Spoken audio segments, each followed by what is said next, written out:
Forbidden Knowledge, Gods of the Bible, El vs. God.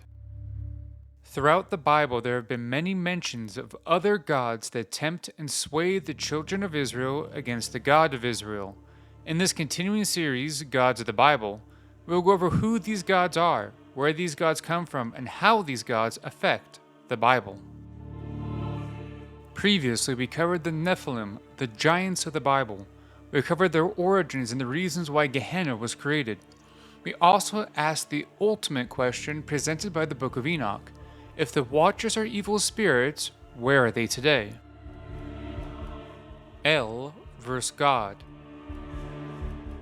The Gods of the Bible series is introduced to other gods mentioned in the Bible, and there are still many to come. However, this video is dedicated to a common question that appears in the comment section. The question essentially breaks down to, is the God of Israel the same as El, the supreme god of the Canaanite pantheon? To answer this question, it would make sense to look at who these gods are. The Canaanite god El. El is the supreme god of the Canaanite pantheon, and depending on what version of the Canaanite creation story you read, it may also be the father of Baal. Other sources have Dagon, a sea god, as the father of Baal. El's consort was Ashura or Ashrat, depending on the translation. El is often associated with a bull and is commonly called the bull god. El's appearance is that of a man with a gray beard. El is considered a creator god who created the gods and mankind. El does not claim to have created the earth, or the universe, or any other earthly creation. Although there is not much known about El, El is featured heavily in the Canaanite creation story, the Baal Cycle. The Baal Cycle is an ancient Canaanite tablet that depicts the life of Baal and how Baal became the god of the earth. Written in the Baal Cycle, El holds his place as the supreme god of the Canaanite pantheon, but appoints his firstborn son, Yam, as the king of the earth. Yam, a sea god often associated with sea monsters, was a tyrant. He forced the gods to work and oppressed them. Despite the gods' complaints to El did not have the power to oppose Yam, nor did he even try to. When Baal finally defeated Yam, it was only after Baal bribed the gods did El allow Baal to have a palace of his own to hold kingly court, which was necessary since Baal lived with El in his palace before getting one of his own. El was also tricked by Baal into thinking he was dead. Anat, Baal's consort, shook El's palace and forced El out of his home in fear, having been fully tricked by Baal, faking his death, and mourning. It was finally revealed to him that Baal was alive. If we take the words of the Canaanites as truth, and we take the words of the Baal Cycle as truth, then we can make certain characteristics of the Canaanite god El using the words given to us by El's own mouth. The first truth that we are given is that El is not all-powerful. Both Yam and Anat were able to successfully threaten El and coerce him. In the case of Yam, Yam took the wife of El for his own, without as much as a single word of protest from El. In the case of Anat, the consort of Baal, Anat successfully drove El out of his home and successfully threatened him without any punishment. This goes even further. El did not have the power to prevent Baal from overthrowing his chosen king, nor did he have the influence to make the gods accept his choice in king. When Baal finally did defeat Yam, El did not recognize Baal as king of the earth, but when enough gods were bribed by Baal through gifts, El relented and gave into Baal. When Baal was finally recognized as king of the earth by El, Mot, the Canaanite god of death, successfully challenged Baal and forced Baal to fake his death to escape Mot. El could not protect Baal, nor did he have the influence to prevent Mot from overthrowing his second anointed king of the earth. The second important lesson of the Baal cycle is that we learn that El is not all-knowing. He was able to be tricked by Baal into thinking he had died. The last and one of the most important things we learn from the Canaanites, El never claims to have created the earth. When looking at the Canaanites' own words, and looking at the words of their gods as truth, and assume they are true, then El could never be the God of Israel. If we took the words of the Canaanites as truth, then it would only be fair to take the words of the Bible as truth as well. If we look at the Bible, there is a clear and decisive distinction between El and the God of Israel. Before even going into the characteristics of the God of Israel, we must first look at how God is referred to as in the Bible. It is worth mentioning that El is the generic term for God. El was both a title of a god and at the same time the name of the supreme god of the Canaanite pantheon. Despite El being the generic term for God, the God of Israel is never called El in the Bible. The ancient Israelites instead used the plural form of the word Elohim.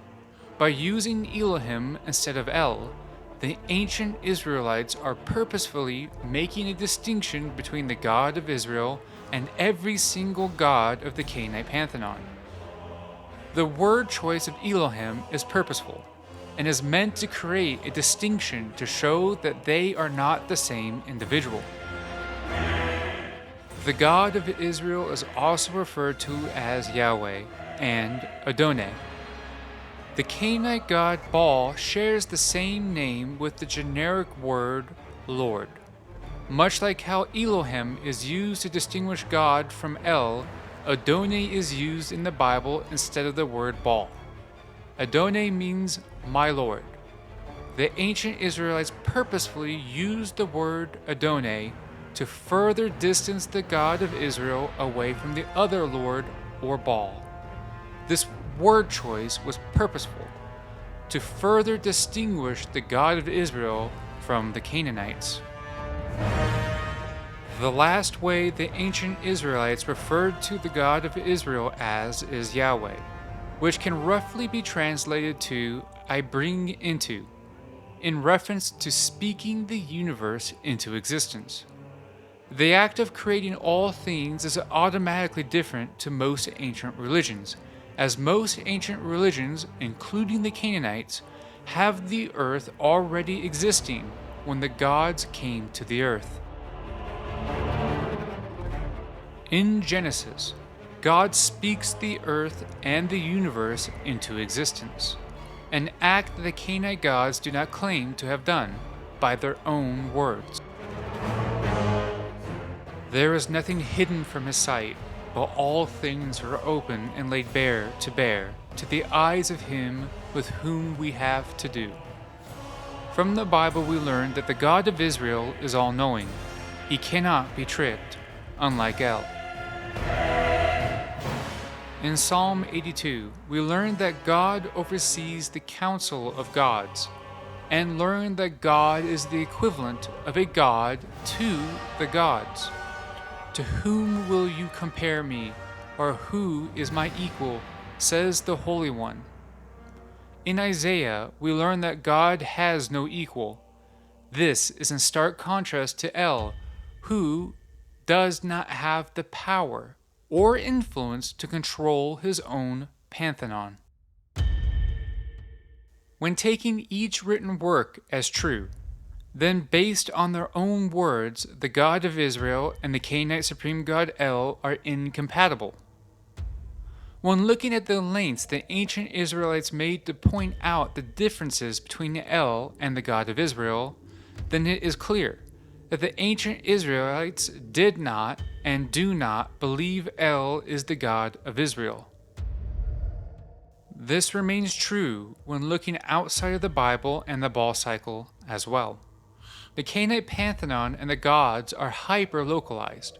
The scale of their works and deeds, their places of abode and palaces, the scale of their works is earthly, and does not go beyond the geographical bounds of Canaan in any meaningful way. This is in stark contrast to the God of Israel, who from the beginning has always been on a scale much larger than the vast majority of ancient religions. It is a basic Jewish idea that God cannot be found inside the universe. This is a basic tenet that is also shared in Christianity, as told by Jesus. From the first biblical patriarch Abraham, Abraham chose to worship the God who created all things. From the very beginning, the God of Israel was never meant to be a local God. The idea of El and the idea of God are very different. They are different in terms of scale, in terms of character, and in terms of strength. The more one looks into the differences, the greater the divide between El and the God of Israel is.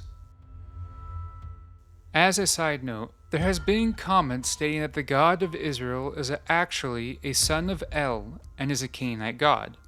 There is no evidence that the God of Israel is a Canaanite god, and in fact, there is a direct evidence to contradict this statement. The first major piece of evidence that would disprove the God of Israel being a Canaanite god comes from Abraham. Abraham is from the city of Ur of the Chaldeans, otherwise known as Ur-Kasdim. Even though there is debate on where Ur of the Chaldeans is located, what is not up for debate is that Ur of the Chaldeans is not in Canaan. At furthest, Ur of the Chaldeans was located in southern Turkey, but still in the greater Mesopotamia area. More likely, Ur of the Chaldeans is the city of Ur in Samaria. Regardless of where Ur of the Chaldeans is located, it is clear that it was located in greater Mesopotamia influence and not in Canaan.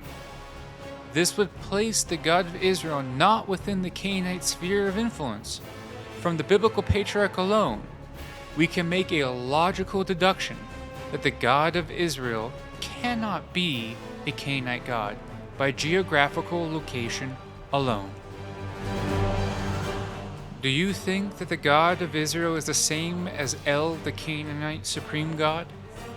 If so, how can you reconcile the significant character differences between the two gods? Was there an effort to turn the God of Israel into a Canaanite god? Where does the idea of the God of Israel being El come from? Let me know in the comment section below. And for more Supernatural History TV, like and subscribe.